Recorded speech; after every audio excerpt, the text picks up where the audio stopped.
Oke, kedengaran suara saya? Sudah, Pak. Pak, sudah terdengar, Pak. Ya.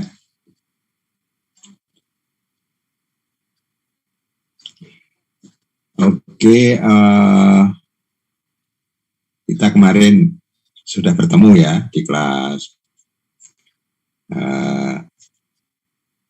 Mungkin karena kondisi saya ya mungkin ya kurang sip gitu ya.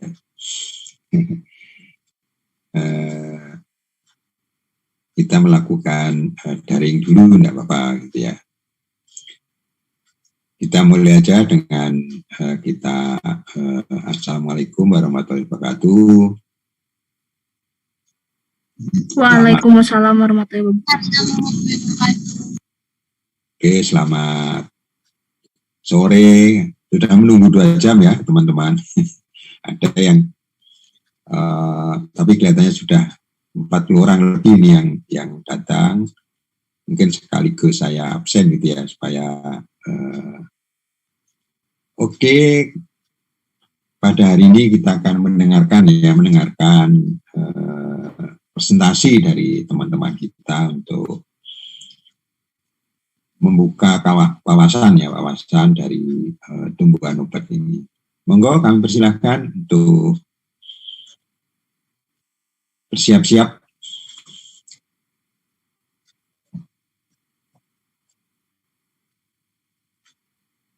Baik, Pak. Dari kelompok 4 izin share screen terlebih dahulu.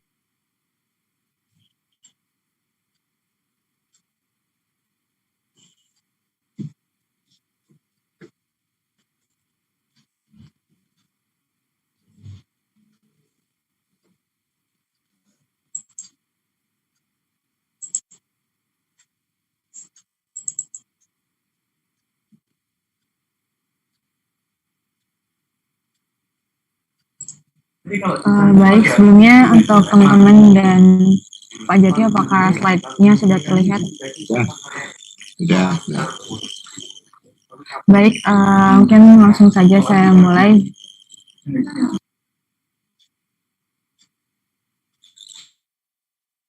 Bismillahirrahmanirrahim. Warahmatullahi wabarakatuh. Selamat sore untuk teman-teman semuanya dan juga Pak Jati Batoro untuk mata kuliah tanaman obat kali ini. Kami di kelompok 4 yang terdiri dari Nenis, Rinalani Putri, Nuranya Rosyada, Firda Nuri Asyari dan juga Sinta Siti Solika akan mempresentasikan hasil terkait diskusi dan hasil diskusi kami terkait tanaman obat atau herbal medicine dari Pteridophyta dan Gymnospermae.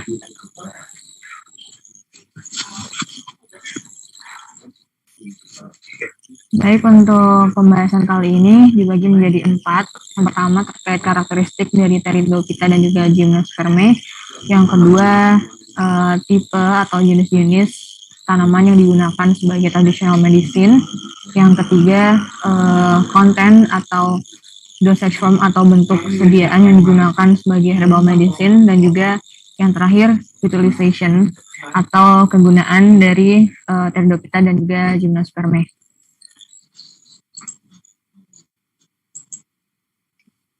Baik, yang pertama saya akan menjelaskan tentang karakteristik dari Pteridophyta. Nah, yang dijelaskan di sini adalah karakteristik secara umum mencakup semua klasifikasi dari Pteridophyta. Yang pertama itu ciri khas yang umum yaitu Pteridophyta ini memiliki tubuh bentuk konus, yaitu terdiri atas batang, daun jati dan akar yang sudah dapat dibedakan.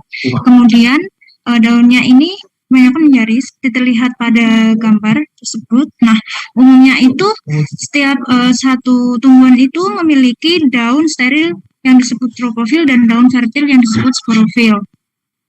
Kemudian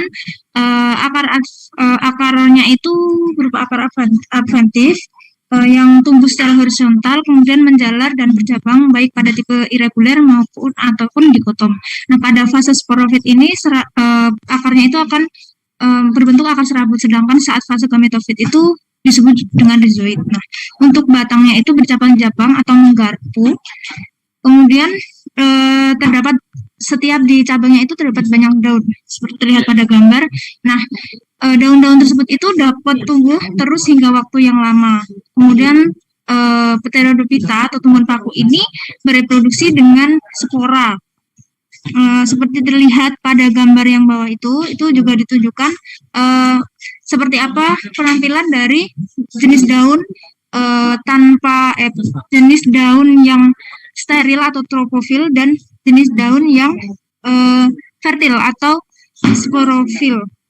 Itu yang ada kuning-kuningnya itu yang sporofil, artinya dia itu mengandung sporofil yang berfungsi untuk berkembang biak. Nah, kemudian ciri khas yang lain yang sangat terlihat itu pada tumbuhan paku ini tuh kalau daunnya masih muda itu dia itu akan menggulung seperti yang kemudian memiliki pembuluh vaskular yaitu terdiri dari xilem dan foam. Kemudian masa hidupnya itu terdiri atas 2 fase yaitu fase gametofit dan fase sporofit, di mana fase sporofit ini fase yang paling dominan. Untuk habitatnya ini sendiri paku-pakuan ini biasanya hidup di tempat lembab atau higrofit, kemudian ada juga yang hidup di air, hidrofit, kemudian di permukaan batu, tanah, atau disebut juga biasanya dengan terestrial, kemudian menempel pada pepohonan atau tumbuhan lainnya atau disebut dengan epifit. Dan kebanyakan secara umum paku-pakuan ini banyak diversitasnya dan diversitasnya itu tinggi ditemukan di hutan hujan tropis.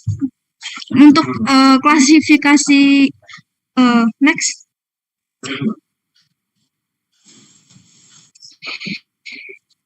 Nah, kemudian klasifikasi dari paku-pakuan.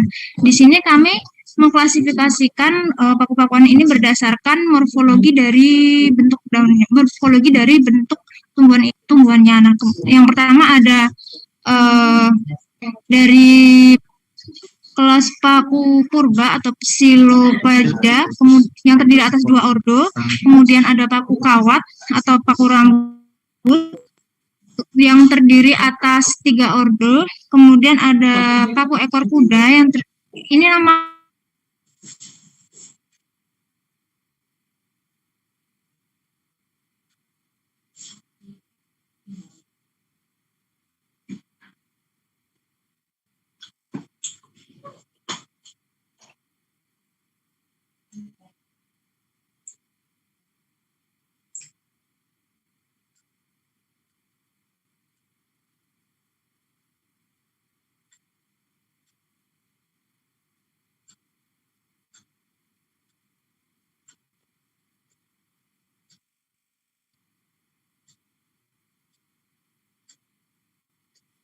ya, mohon maaf tadi sempat terkendala mikrofon. Saya lanjutkan. Untuk yang paku ekor kuda itu terdiri atas 3 ordo, kemudian untuk paku sejati itu terdiri atas 3 subkelas, yaitu yang pertama subkelas Eusporangiatae yang terdiri atas 2 ordo, kemudian yang kedua subkelas Leptosporangiatae yang terdiri atas 10 ordo, dan yang ketiga itu ada subkelas Hydropterides atau paku air. Next.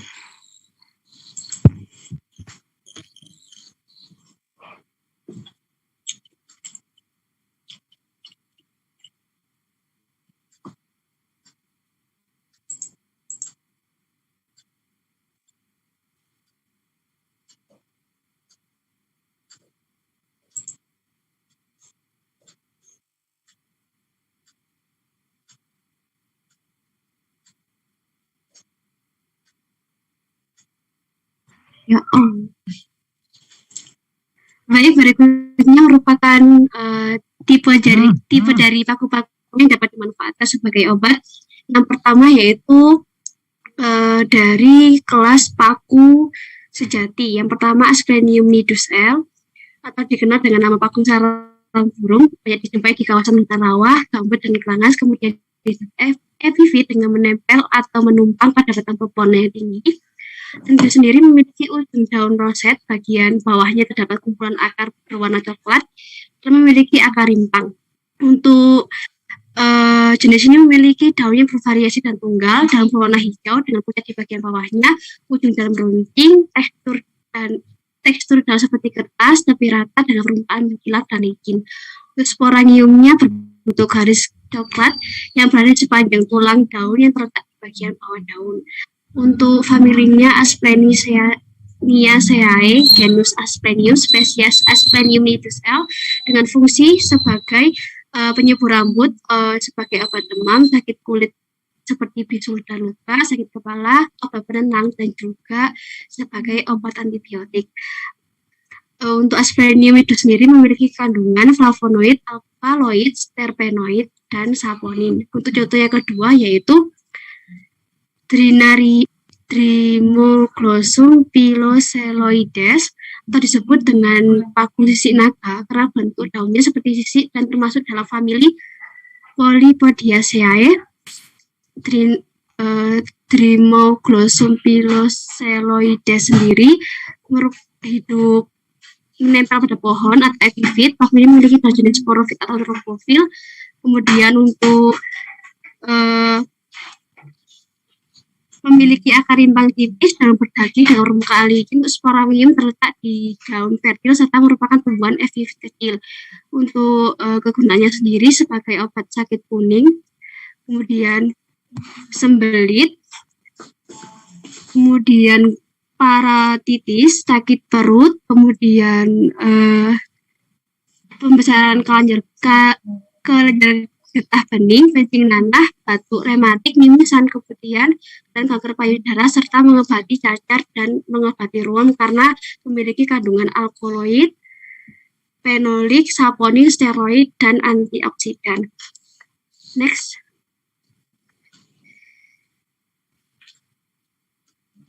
Kemudian untuk contoh berikutnya yaitu Drinaria sparsisora atau dikenal dengan nama daerah paku langlayang yang termasuk famili Polypodiaceae yang banyak tumbuh di rawa dan hutan kerangas. Untuk paku jenis ini ditutupi oleh serabut pendek warna hitam dengan tekstur rimpang keras. Bagian abaksial daun berwarna hijau muda, sedangkan bagian ataksial berwarna hijau tua.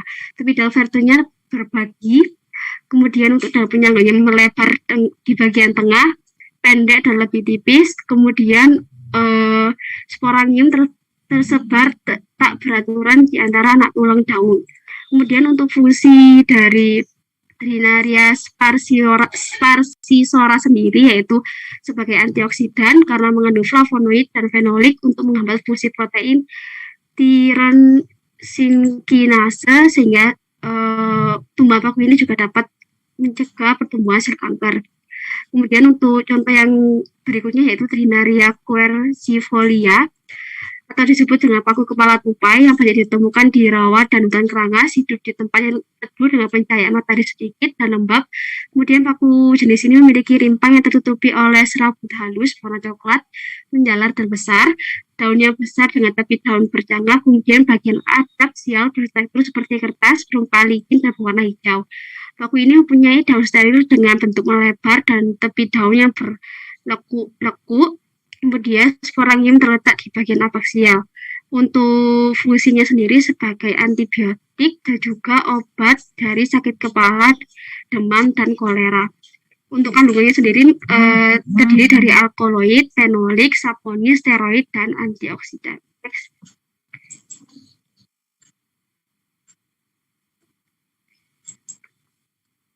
Berikutnya yaitu Basilotum nudum, di mana ini merupakan paku purba. Untuk familinya Basilotaceae, genus Basilotum, spesies Basilotum nudum, dan memiliki fungsi sebagai anti kanker karena memiliki kandungan quercetin, kaempferol, lamentoflavon, dan hinokiflavoni. Untuk berikutnya yaitu bentuk sediaan dari tumbuhan paku yang telah saya sebutkan sebelumnya. Yang pertama yaitu untuk lotion untuk yang digunakan pada tumbuhan Trimoglossum piloseloides yang dapat digunakan sebagai obat cacar. Kemudian untuk salep sendiri itu Asplenium nidus, kemudian kapsul dan powder sendiri itu dapat digunakan dan kesediaannya dapat digunakan untuk segala jenis tumbuhan paku. Next.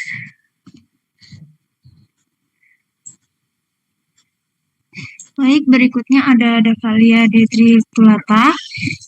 Ini merupakan jenis masuk ke dalam kelas paku sejati. Nah, dia dari kelas Polypopsidiopsida, kemudian ordo Polypodiales, kemudian subordernya Polypodianae, kemudian famili Devaliceae, genus Devalia, dan spesies Devalia denticulata.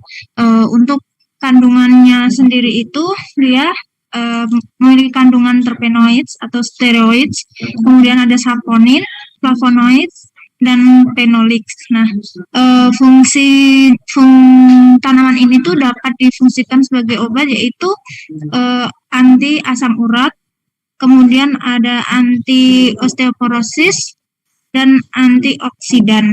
Nah, kayak senyawa flavonoid itu tuh terpenoids itu tuh merupakan senyawa antioksidan yang sudah banyak diteliti. Kemudian sediaan dari tanaman paku ini tuh berupa seduhan. Jadi seluruh bagian dari daun paku ini direbus, kemudian diseduh, diminum seperti saat minum teh gitu. Next.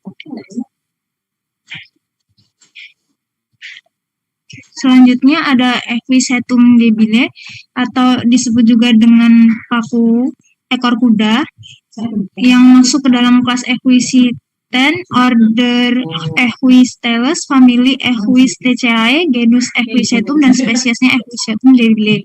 Nah, untuk kandungannya ini sendiri, kandungan dari paku kuda ini cukup banyak dan dia juga sudah banyak diteliti, yaitu ada agrit, kemudian ada asam kersik, asam oksalat, asam malat, asam alkoninat, asam tanat, kemudian ada kalium, natrium, tiaminase, saponin, nikotin, senyawa silikon, dan lain-lain. Nah, untuk fungsinya sendiri, senyawa silikon sendiri itu merupakan senyawa yang secara uji klinis sudah diteliti itu bisa mengobati osteoporosis, di mana senyawa silikon ini memang dibutuhkan sebagai perkembangan tulang, pertumbuhan tulang. Nah, untuk ekstrak etanol dari senyawa ini itu bisa digunakan untuk pelancar air seni atau gangguan diuretikum.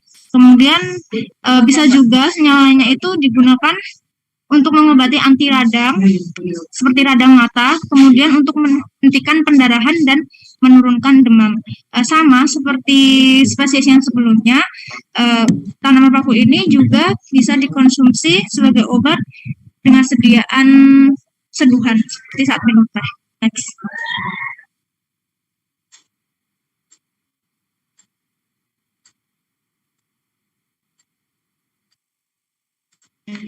Berikutnya merupakan prospek dari tumbuhan paku untuk kedepannya. Yang pertama yaitu prospek untuk kesehatan manusia, di mana tumbuhan paku sendiri mempunyai peran penting dalam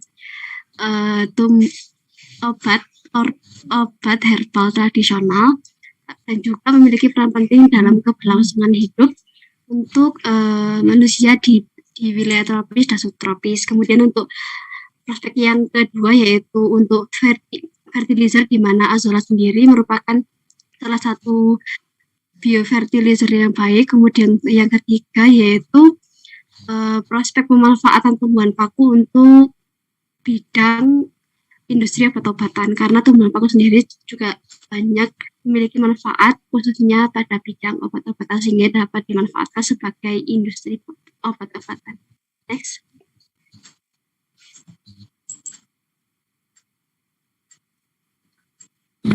Baik, berikutnya yaitu Gymnospermae yang ciri-cirinya berupa Gymnospermae merupakan tanaman biji terbuka, lalu umumnya bersifat abadi dan berkayu seperti semak dan pohon. Lalu sporangianya terbentuk menyerupai daun yang dimodifikasi, yaitu disebut sporofil. Sporofil ini terdiri atas dua, yaitu megasporofil yang mengandung megasporangium atau ovula, dan mikrosporofil yang mengandung mikrosporangium. Megasporangium dan mikrosporangium ini nanti membentuk strobilus, atau dalam bahasa Inggris biasanya banyak disebut kon jantan dan betina. Itu nanti akan menghasilkan gamet jantan dan betina. Kemudian tumbuh-tumbuhan dari gymnosperme ini bersifat sporofit yang berdiferensiasi menjadi akar, batang, dan daun. Kemudian sebagian besar sistem akarnya itu berkembang dengan baik dengan akar tunggang. Lalu penyerbukannya dibantu oleh angin atau anemophilus dan menunjukkan kecenderungan polyembrioni. Next.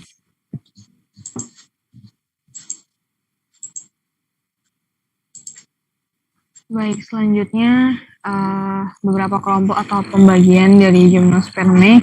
Yang pertama yaitu Gnetophyta atau Gnetales. Ini terdiri sekitar ada 95 hingga 100 spesies. Dan untuk kelompok ini itu terdiri dari Gnetum, Ephedra, dan Wawusia. Lalu yang kedua ada Kycadophyta atau Kycadales. Ini memiliki karakter seperti palem atau pohon palem dan terdiri dari sekitar 338 spesies. Dan yang ketiga ini ada Coniferophyta atau dari kelompok Pinus. Ini memiliki ciri pohon yang dengan struktur seperti kerucut dan semak dan terdiri dari sekitar 600 spesies, dan ini terdiri atas pines atau pinus, yews, edas, dan juga redwood. Dan yang terakhir itu ada Ginkgophyta atau ginkgo, dan ini merupakan satu-satunya kelompok yang hanya memiliki satu spesies yang masih ada hingga saat ini, atau yaitu spesies Ginkgo biloba.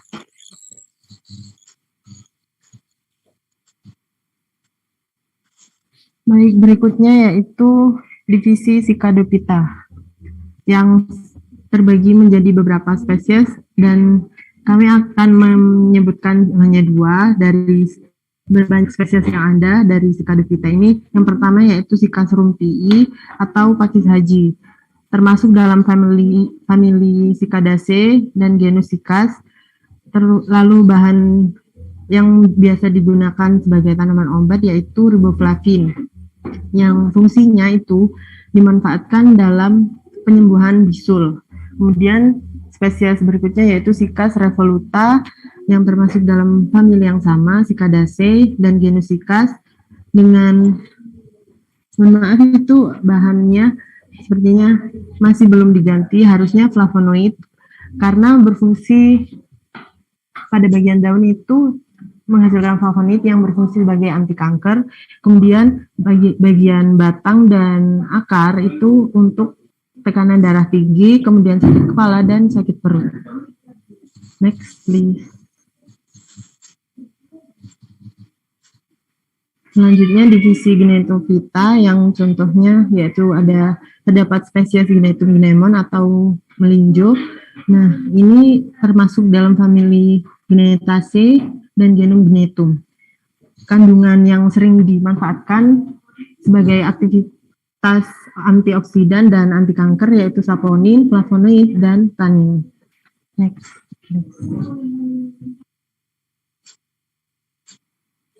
Selanjutnya itu dari divisi Coniferophyta atau dari kelompok pinus. Yang pertama yaitu Pinus mercusi atau pohon pinus yang sering kita temui di sekitar kita.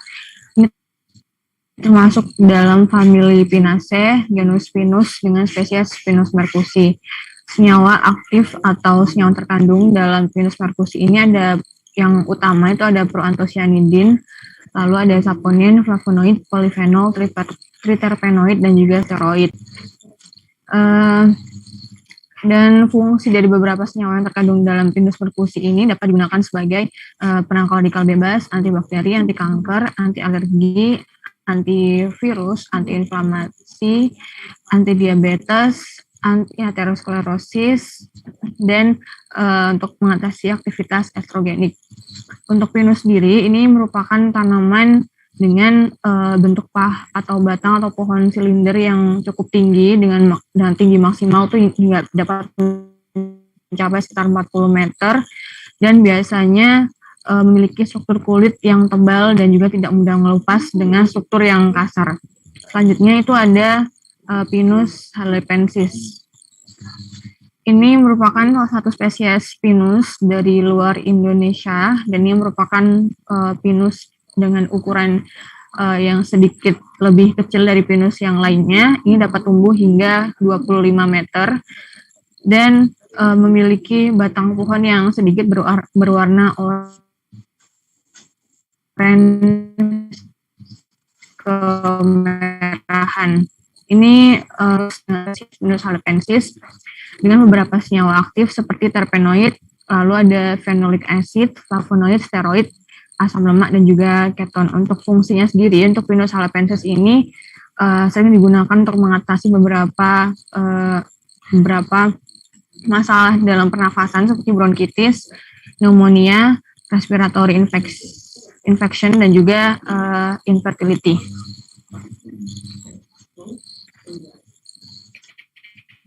Yang terakhir ini ada dari kelompok atau divisi Ginkgopita yang saat ini hanya ada 1 spesies saja yang masih tersisa, sedangkan untuk spesies ginkgo yang lainnya sudah mengalami kepunahan. Ini yaitu spesies Ginkgo biloba dari famili Ginkgoaceae dan genus Ginkgo. Untuk Ginkgo biloba ini merupakan tanaman yang bisa tumbuh dalam waktu hingga ratusan hingga 1000 tahun, karena dari pohon ini sendiri memiliki karakteristik yang tidak mudah mengalami penuaan, dan bisa dilihat di sini salah satu keunikannya dari daunnya itu memiliki bentuk seperti kipas dengan sedikit sisik di bagian luarnya, dan ketika masuk ke musim gugur daunnya berwarna kuning dan kembali berwarna hijau di musim yang lainnya. Dan untuk Ginkgo biloba ini memiliki beberapa kandungan senyawa aktif seperti terpenoid, flavonoid, alkylphenol, dan phenolic acid. Yang ini banyak juga digunakan di beberapa pengobatan tradisional seperti antioksidan, antiinflamasi, penyakit psikologi, dan juga demensia serta anxiety.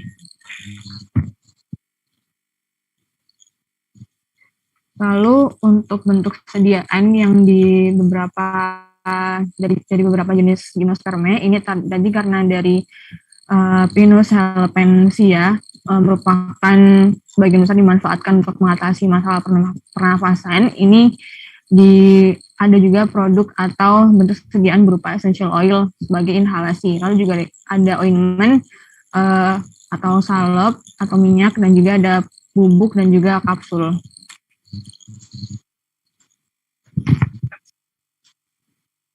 Selanjutnya yaitu prospek pemanfaatan dari gimnospermae ini dibagi menjadi 3 karena ini yang kami temukan. Kemudian pemanfaatan yang pertama yaitu untuk kesehatan manusia, di mana sangat banyak tanaman yang terdapat pada gimnospermae ini hampir keseluruhan itu bermanfaat menjadi anti kanker, obat anti kanker atau terapi anti kanker. Kemudian pemanfaatan untuk kepentingan ekonomi. Kebanyakan dari tanaman gimnospermae ini pada bagian bijinya itu sangat dimanfaatkan untuk makanan pokok seperti menjadi tanaman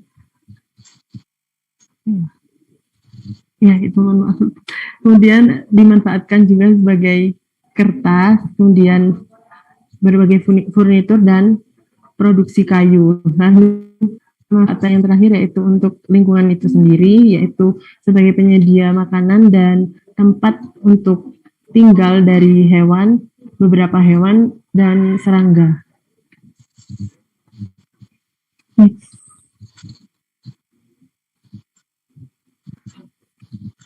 Berikut referensi atau daftar pustaka yang kami gunakan. Terima kasih atas perhatiannya. Kami kembalikan kepada Pak Jati. Assalamualaikum warahmatullahi wabarakatuh. Oke, presentasi yang cukup jelas ya. Ini gambar-gambarnya bagus, itu gambar ngambil dari internet apa dari ini? Dari buku Bapak. Dari buku.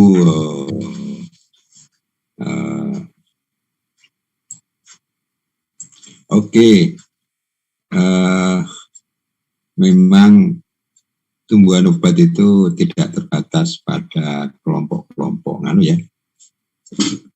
Kelompok tumbuhan rendah kemudian sudah sampai kelompok lumut ya. Sekarang kelompok lumut, kelompok paku-pakuan dan gimnos ini juga punya potensi besar gitu ya, potensi besar di dalam. Nah, yang menjadi menarik itu kita kan sudah banyak tahu ya bahwa itu adalah jenis tanaman A, B, C, D, termasuk juga kandungan. Nah, kira-kira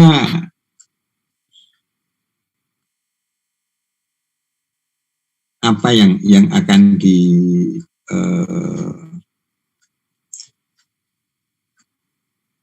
dipelajari atau digunakan di dalam setelah kuliah ini ya. Kita kan sudah tahu, oh ternyata kandungannya ada alkaloid dan sebagainya. Tapi setelah kita tahu itu, apakah nanti dalam tulisan ini telah dirangkum itu memberikan kontribusi kepada sebuah perusahaan barangkali ya, dan kita atau nanti kita juga akan melakukan penelitian gitu adik-adik semua gitu ya tentang tumbuhan obat gitu ya. Ini menjadi daya tarik. Mungkin nanti kalau ada salah satu mahasiswa yang ingin penelitian dengan kami misalnya ya, atau dengan prodi. Mungkin kalau dengan kami itu kami akan memberikan materi yaitu tentang tanaman belinjo ya, tanaman belinjo atau kelompok apa namanya gimnos ya, gimnos. Nah, di masyarakat itu banyak muncul pemikiran bahwa tanaman belinjo itu mempunyai pengaruh di dalam, nah ini pengaruh kepada kehidupan kita katanya, bahwa setelah makan belinjo atau daun belinjo itu kakinya ngedok-ngedok gitu ya. Nah tentunya dari pendapat masyarakat itu nanti kalau bisa diungkap gitu ya, sebabnya apa gitu ya. Atau masyarakat itu keliru gitu ya, bahwa daun yang muda itu kan enak untuk disayur gitu. Kemudian bijinya itu kan bisa disayur juga gitu ya. Kalau kulitnya dibuat brongkos, kemudian dalamnya inti bijinya itu dibuat emping ya, dibuat emping. Kemudian melinjo yang muda itu kalau disayur itu juga sangat enak sekali gitu. Tapi banyak orang mengatakan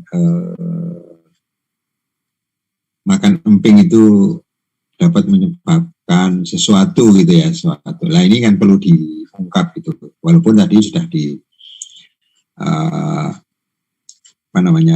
mengandung sesuatu saponin, flavonoid, ada tanin. Nah ini barangkali yang sebabnya apa gitu ya. Ini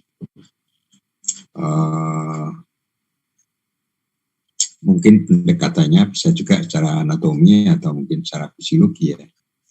Artinya diekstrak gitu ya, diekstrak ke hewan atau diekstrak menggunakan alat-alat yang khusus gitu ya. Oh kandungannya ternyata.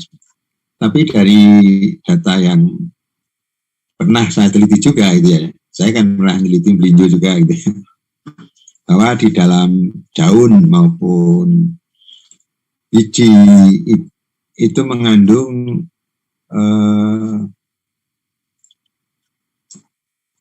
mengandung kalsium oksalat.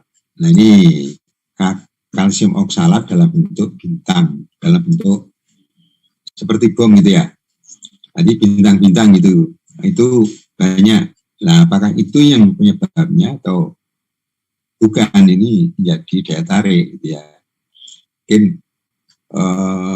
kalau kita teliti, tinju yang ada di ketinggian tertentu, misalkan ada yang di 10 meter dari laut, ada yang 50 meter, ada yang mungkin ditanam di 1000 meter, itu apakah berbeda-beda? Nah ini bisa diungkap gitu ya. Menarik sekali tentunya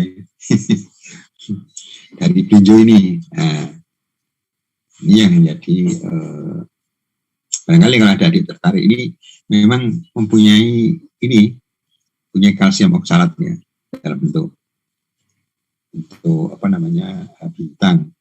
Kalau Prodi itu banyak penelitian di alokasia ya, itu memang bentuknya seperti jarum. Kalau ini bentuknya seperti bintang, itu yang pernah saya teliti.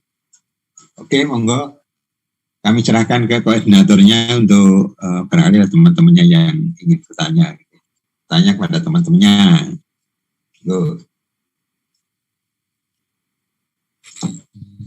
Baik, silakan mungkin untuk teman-teman yang ingin bertanya ke kelompok 4 bisa langsung mungkin raise hand terlebih dahulu, nanti apabila banyak 3 pertanyaan terlebih dahulu atau secukupnya. Silakan.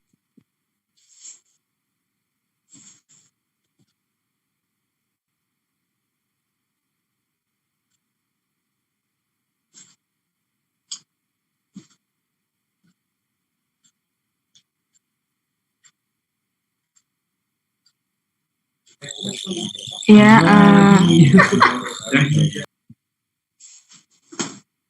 ya silakan untuk Wildanu. Baik, terima kasih kesempatannya Saudari Nuraini. Saya izin untuk bertanya. Telah dijelaskan tadi bahwa pemanfaatan paku purba itu untuk tujuan kesehatan sangatlah terbatas. Karena suatu alasan yaitu status paku purbanya yang terancam punah. Nah, apakah terdapat solusi dari masalah tersebut? Dikarenakan kalau melihat dari manfaat paku purba sendiri itu sebagai anti kanker. Terima kasih.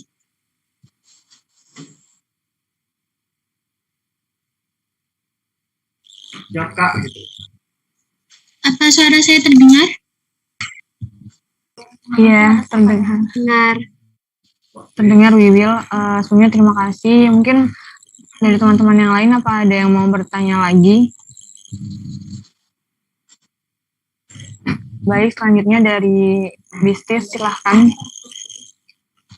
Baik, terima kasih untuk Posya dan teman-teman yang sudah mempresentasikan dengan sangat informatif. Saya izin bertanya mengenai penjelasan terpenoid dapat digunakan sebagai anti cancer. Bisa lebih dispesifikan lagi senyawa terpenoid apa yang bisa digunakan sebagai anti cancer di gimnosperme ini? Terima kasih. Baik, terima kasih untuk Wiwil atas pertanyaannya. Dari teman-teman yang lain, apakah ada yang mau ditanyakan lagi?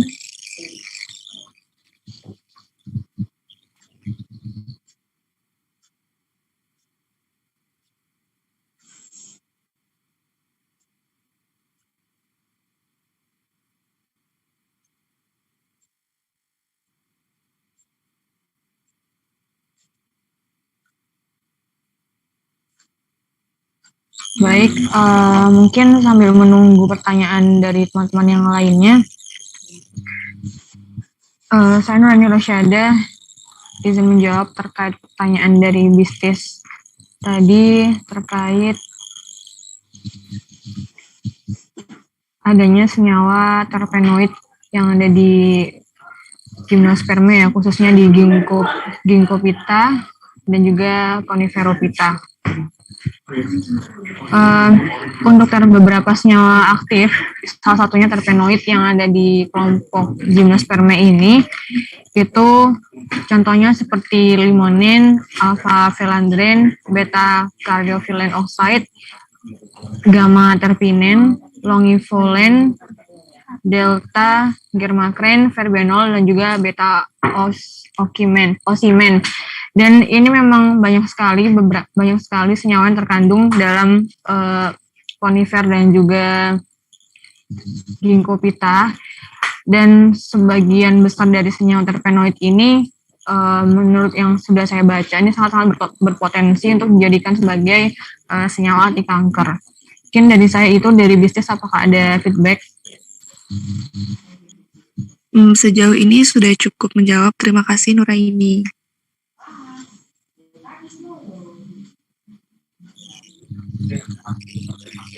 Terima kasih kembali untuk bisnis. Untuk pertanyaan selanjutnya dari anggota kelompok 4, mungkin ada yang mau menjawab, atau dari kelompok lain ada yang mau menyampaikan pertanyaannya, dipersilakan. Baik, saya izin menjawab pertanyaan dari Wildanul. Untuk paku purba, untuk kesehatan yang terbatas karena sudah terancam punah. Nah, itu untuk solusinya dapat menggunakan jenis paku-pakuan yang lain yang memiliki komponen yang sama, seperti contohnya itu tumbuhan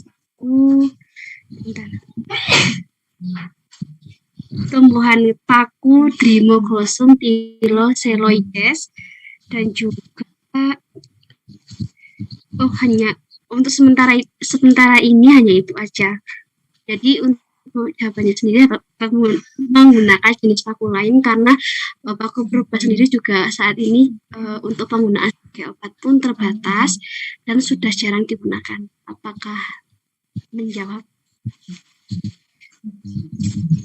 Ya, menjawab. Terima kasih Saudara Sinta. Terima kasih kembali.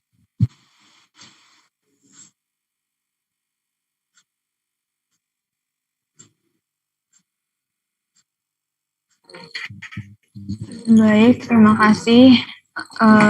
Selanjutnya, apakah ada pertanyaan lain dari anggota kelompok lain untuk kelompok 4?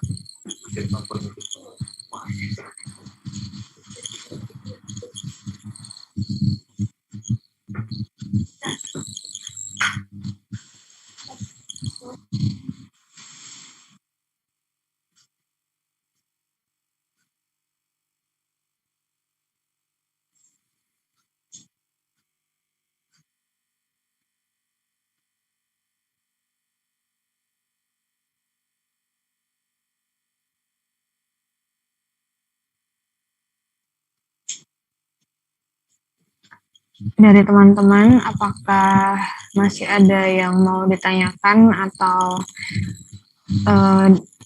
sudah cukup? Ya, oke, saya menambahkan sedikit ya. Baik, Pak. Ginkgo biloba ya, ginkgo biloba itu aslinya Cina, dan wilayah-wilayah Mongolia ini. Kan ada ginkgo biloba ya. Ini kalau makan ini, kalau saya lihat di internet gitu ya, di jurnal-jurnal itu bisa menyebabkan umurnya itu 100 lebih. Nah ini kalau nanti adik-adik bisa mengembangkan gitu ya, mengembangkan di Indonesia atau di tempat kita gitu ya, ginkgo biloba ini potensinya untuk obat itu cukup luar biasa gitu ya. Jadi biar umurnya panjang gitu ya, biar umurnya panjang gitu. Nanti kalau umurnya panjang tapi sakit-sakitan ya repot juga ya. Ya kemudian tidak hanya sebagai tumbuhan obat seperti pinus ya, pinus itu kalau di perhutani itu ditanam banyak sekali, apalagi di Senduro ini. Atau mungkin di ubi forest gitu ya, itu ada pinus ya, itu disadap. Tapi saya belum melihat penelitian adik-adik ini. Itu disadap itu diambil getahnya. Nah, getah itu yang dijual untuk membuat semacam bahan cat, bahan apa gitu yang ini belum pernah diteliti ya. Mungkin satu pohon itu kira-kira dalam satu hari itu ada hasilnya getahnya itu ada berapa kilo, itu pihak perhutani yang tahu gitu ya.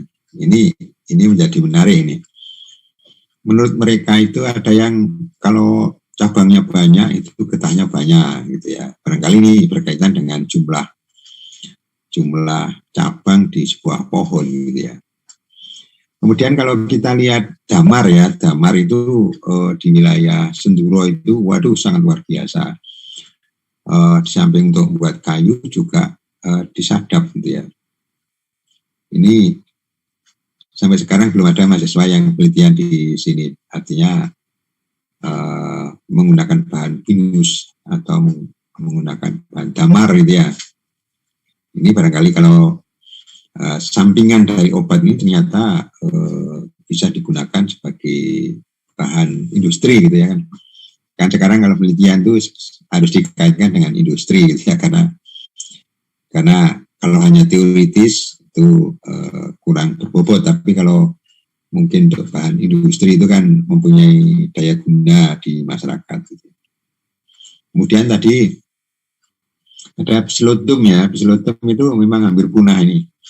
Nah ini gimana ini sebagai seorang biolog, apakah ini dikembangkan menjadi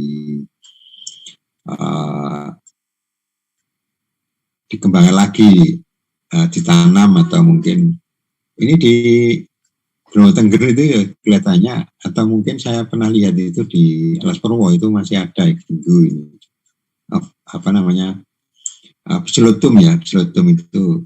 Nah ini tadi kalau punah itu diganti tanaman lain ya, tapi alangkah baiknya kalau ini dilestarikan kemudian dikembangkan gitu ya, karena dianggap psilotum itu merupakan tanaman yang merupakan perubahan dari kelompok bryophyt ke paku-pakuan ya. Kalau dilihat dari tanamannya itu memang daunnya kecil-kecil gitu ya, mikrofil gitu ya. Kemudian akarnya itu masih agak seperti serabut, kelihatannya begitu itu berkaitan dengan. Nah, kemudian yang menarik juga itu bahwa tanaman obat itu juga kadang-kadang beracun gitu. Nah, jadi beracun tapi digunakan sebagai obat ini karena saya pernah nulis buku tentang tumbuhan yang beracun gitu ya, beracun. Kemudian kalau itu tahun berapa ya, 1920, tahun 21 itu saya menulis tentang keanekaragaman tumbuhan bunga tapi sebagai pakan lebah. Hal ini sebagai pakan lebah itu kan bagaimana misalnya lebah mengambil madu, tapi madu pada tanaman obat, mengambil madu dari tanaman beracun. Nah ini nanti hasilnya produk di industri itu seperti apa, ini masih perlu harus kita tangani gitu ya. Yang tumbuhan bunga itu yaitu tahun 21. Nah, kemudian tahun sekarang ini mungkin saya menulis tentang danyang ya, tentang danyang, tapi danyang kan juga berbunga, jadi juga mempunyai andil di dalam tidak hanya pada lingkungan sumber air atau mungkin lingkungan tempat-tempat bernilai budaya gitu ya. Ini juga menarik juga. Jadi banyak emang masalah yang ada di tumbuhan obat maupun tumbuhan racun ya. Nah mungkin itu tambahan dari kami. Barangkali masih ada pertanyaan, monggo. Satu pertanyaan.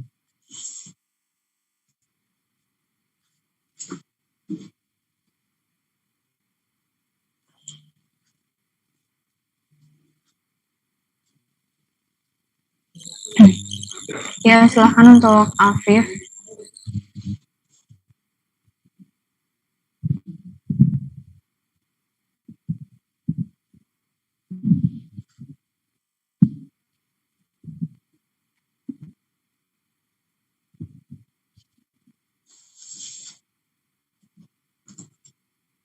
Baik, sama-sama. Terima kasih kembali atas pertanyaan.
Ya, saya Nenis izin mencoba menjawab.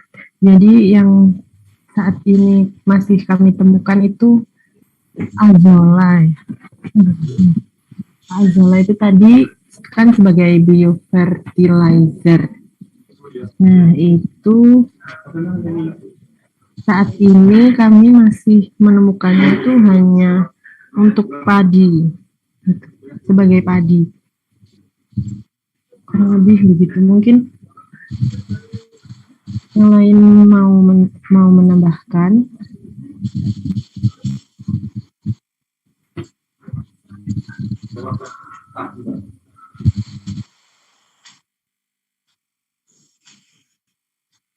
Ya, mungkin saya ingin menambahkan untuk azolla. Tadi apakah betul dari Afif ini terkait azolla digunakan sebagai biofertilizer kan?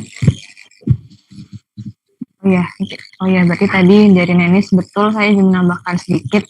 Jadi untuk penggunaan azolla sebagai biofertilizer ini, itu tadi memang sejauh ini yang kita temukan itu masih digunakan di persawahan padi. Dan untuk fungsinya sendiri, azolla ini digunakan sebagai tanaman fiksasi nitrogen. Karena kan kalau misalnya di sawah itu di lumpurnya itu sedang banyak atau tingkat lumpurnya itu tinggi atau basah, itu kan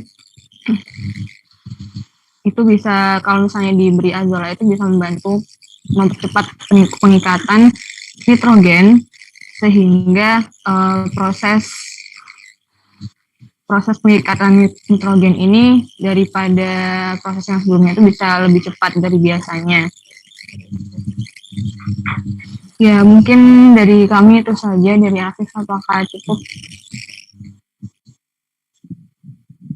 Ya. Terima kasih kembali. Jawabannya, pertanyaan cukup menarik, Mas Nimas. Jadi kami itu kan di belakang rumah di desa itu budidaya ikan ya, ikan lele, ikan patin, kemudian ikan itu asola itu digunakan sebagai pakan gitu ya. Ini tidak hanya di padi saja, tapi juga digunakan oleh masyarakat itu sebagai pakan ikan gitu ya. Ini bersama dengan itu apa namanya enceng gondok, itu enceng gondok katanya membantu juga, tapi jangan terlalu banyak gitu ya. Kangkung juga. Nah ini barangkali kalau ingin berkunjung atau ingin penelitian masalah asola sebagai pakan itu mungkin di tempat-tempat perikanan atau di tempat kita sendiri gitu, di dekat rumah itu ada kelompok petani itu saya lihat di sana sini itu diberi makan asola ya. Kemudian mungkin untuk tidak hanya untuk peternakan ya, untuk pertanian tadi sudah dijelaskan juga. Mungkin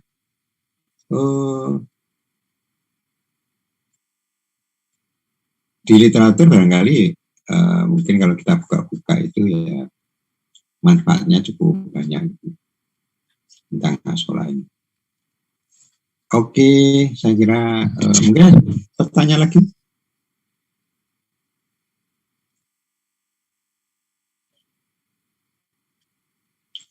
Jadi kalau di sawah itu dikenal ada kayu apu, kemudian asola, kemudian anak baina.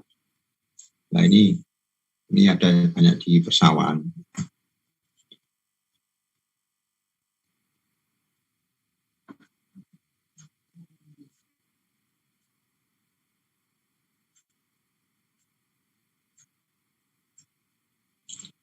Oke, kalau tidak ada pertanyaan atau saran-saran, bagaimana kalau kita tutup pada hari ini gitu ya? Oke, gimana Mas?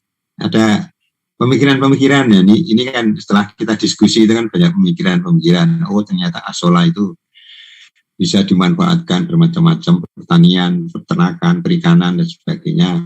Kemudian bahan-bahan tadi banyak digunakan sebagai bahan obat, baik itu pada kelompok paku-pakuan maupun gimnos lah. Mungkin nanti pemikirannya bisa, oh saya mau meneliti apa ya. Tadi saya sudah memunculkan apa namanya belinjo gitu ya, belinjo menyebabkan asam urat gitu ya. Nah ini yang harus diteliti itu. Kalau yang pernah saya teliti itu memang kandungannya adalah kalsium oksalat dalam bentuk bintang gitu ya. Cuma besar kecilnya itu tentunya bisa dihitung gitu ya.